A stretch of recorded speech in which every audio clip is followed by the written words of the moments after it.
Welcome back to What Arty Noobs for General Disturbance. This is the GWE900, the Tier 10 German SPG. This one's located on the southwest spawn of Karelia, and it's under the command of Photobomber of FUN2.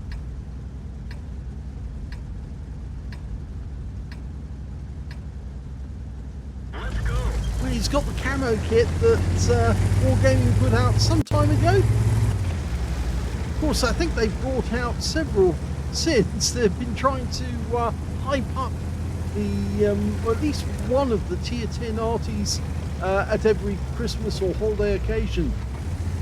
It's a 21cm howitzer, and it's capable of doing 900 alpha and 53mm of pen with 11.4 meters on the burst radius, between 12.5 and 31 seconds of stun. Of course, it's an Arty that's never existed, but it's still very powerful and a lot of fun.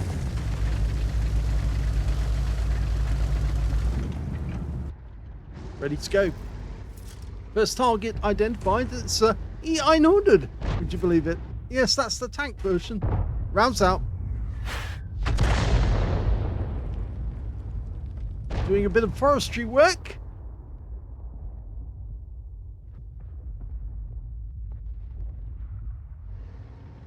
Well, that's interesting. We've got a can opener. That's a new tank. Sitting there over there in the corner and has lost some hit points already.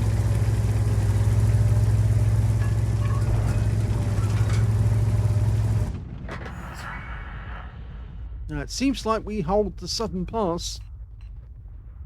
The enemy do have a few tanks at the far end, and it looks like we're aiming for that particular rock where the tank destroyers sometimes go, and we've got an event going on, and it's on the horseshoe. That rearranges the topography of the horseshoe quite dramatically. You can see the E900 has lost some hit points. Rounds out. That's a direct hit. I think the guy was spending more time watching what was going on than he was trying to protect himself, and as a consequence he took a direct shot there, and in fact now he's down to about two-thirds of his hit points left.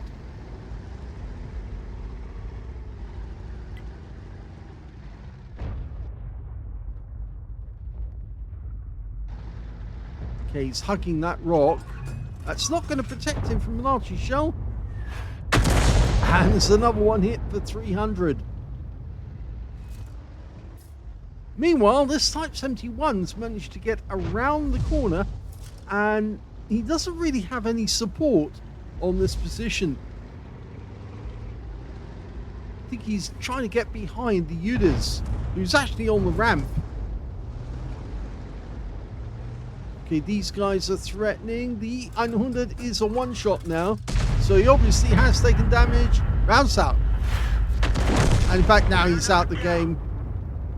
So, first kill for Photobomber.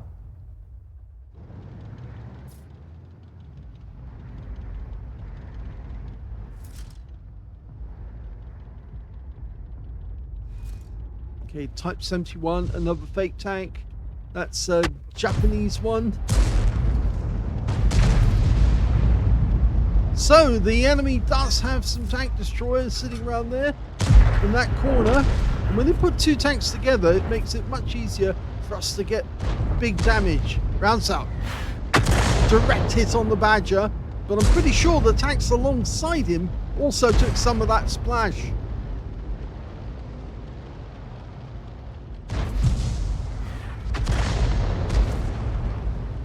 It's always nice when you see big damage going in from your teammates. It's even nicer actually when you've got stun on those tanks. But unfortunately, the Badger used his first aid to get rid of the stun, and consequently, we're not picking up any assists.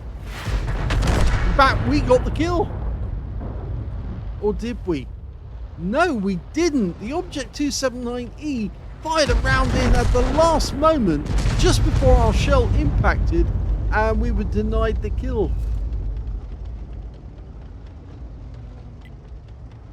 So that was very disappointing.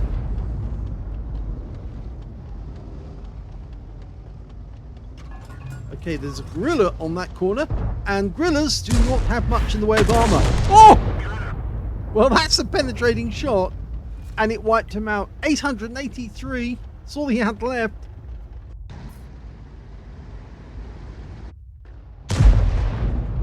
Now, the Rhino Sorrento is going to be a little more difficult to get rid of. Remember, that's the heavy tank where the crew are actually in the hull and the turret is unmanned. Rounds out. Direct hit.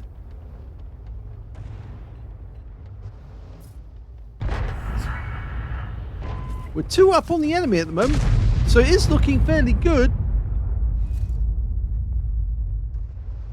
Still waiting for the reload to go through. Standard reload is 37.39 seconds. We've got 30.64. So that's 7 seconds off. 268's taking some severe damage. Rounds out. Well, he's got some stun this time. Guy's pulling back into cover though.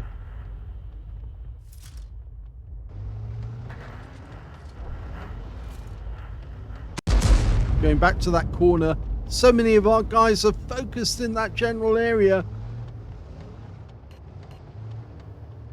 In fact, the problem is we've only got two tanks on the left flank, and that could be very difficult because the enemy has got 3 tanks on that flank, and that's another direct hit and makes the guy a one-shot.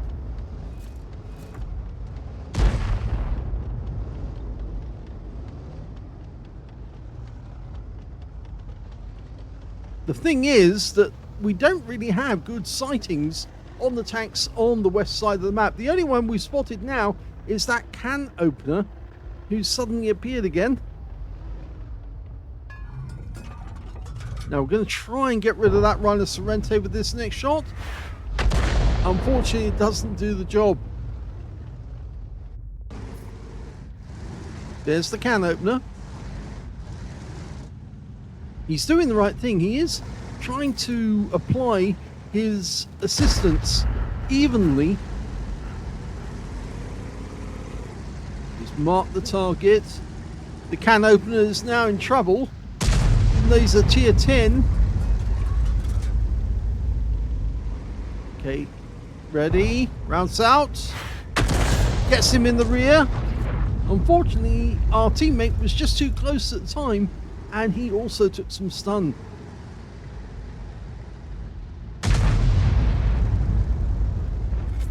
Bad news for the can opener there, though. The E900 did get a shot into him. It's made him a one-shot for... Oh, is it? No, a 2-shot for us. And he does go down to the next hit from the E900. Only problem is that there's 2 enemy tanks. We don't know where they are. The Object 268, and there he is. He suddenly popped up, and that Panzerwagen. Now we don't know where that guy is, and the scores are now even.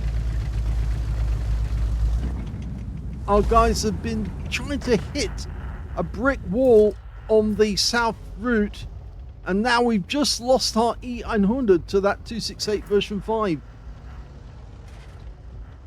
I was saying the other day that there's an awful lot of versions of the 268. The tank that was built after, was it after? No, after they actually had all the tanks they needed after the Second World War. They weren't going to build any more.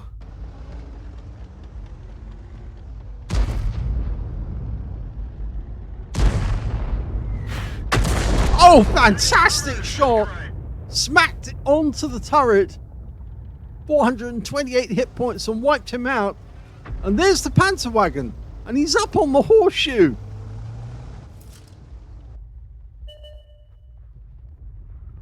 Trouble is now we're 1 tank down on the enemy, and our guys are being forced back, and our E4 is in a bit of a difficult position. In fact, he just got wiped out by the Panzerwagen.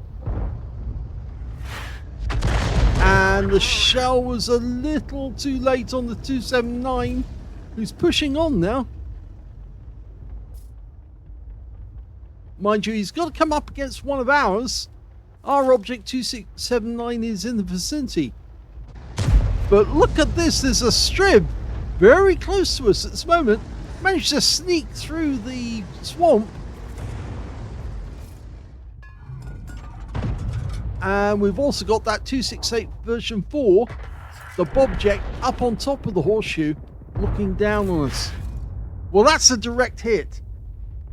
The enemy lost their strib to our AMX-50B, who was some distance off, but of course they've still got an Arty as well, an Object 261, and he managed to get a hit on the AMX-50, and here comes the 279.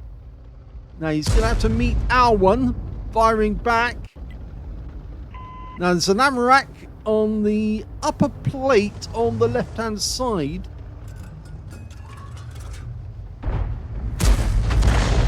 Well, that went the other side, but it tracked all 4 tracks. But he used his repair kit to get back in action.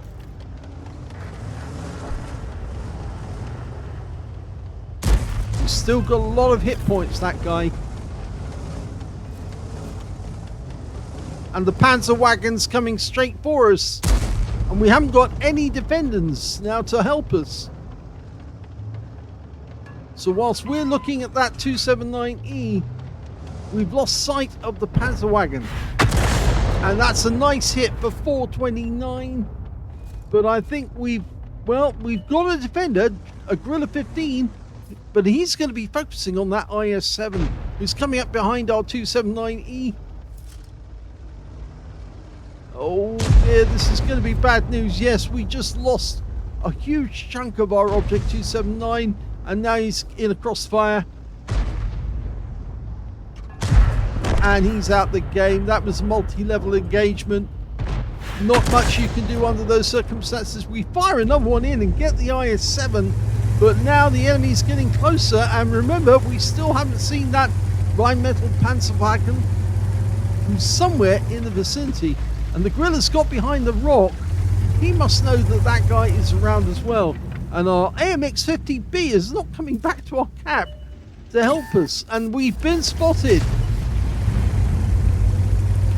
Now the enemy Arty will be firing on us momentarily as soon as they know where we are. And we can see the Panzerwagen.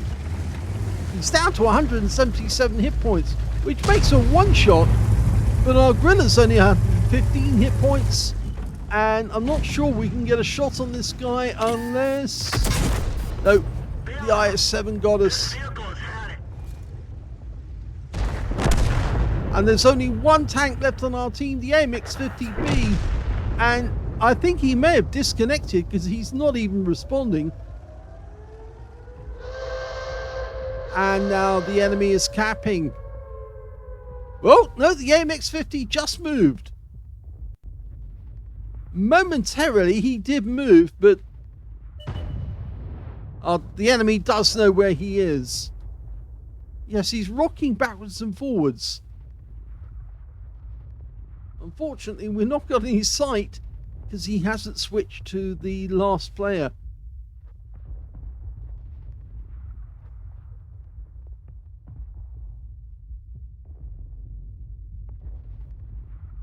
Yes, you can see the AMX-50 is now responding, but now he's facing 2 tanks at the same time, and he's wiped out. That's the end of the game.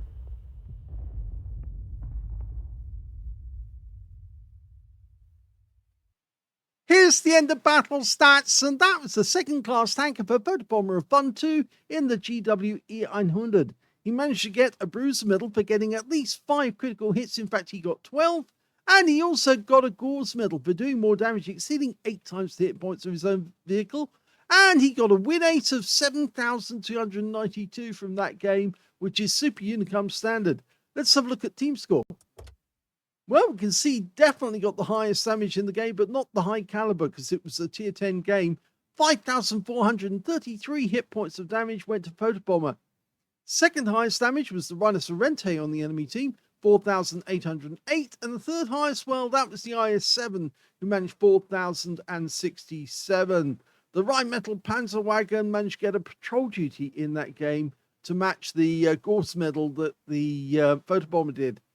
When it came to kills, we can see the top scorer was the IS-7 with 4 kills. He's the one who killed Photobomber. 3 kills went to the Object 261 on the enemy team and to Photobomber on his team. So the Arty was working well in both cases. And then we got 2 kills for our Object 279E, our E100, our MX50B, and on the enemy team, the Reiner Sorrente, the Rheinmetall Panzerwagen, and their Object 268 version 5. When it came to base XP, it's the other team who wins. Yes, the Panzerwagen got 1,161. The Object 279E got 1,035. The IS-7, 1,012. Those were the only 3 who managed to get over 1,000 base. And we can see that Photobomber only got 527. He fired 18 rounds in the game, got 11 direct hits on the enemy and 1 penetrating shot, which of course was the Gorilla. And yes, it did do a lot of damage. 21 hit splashes as well.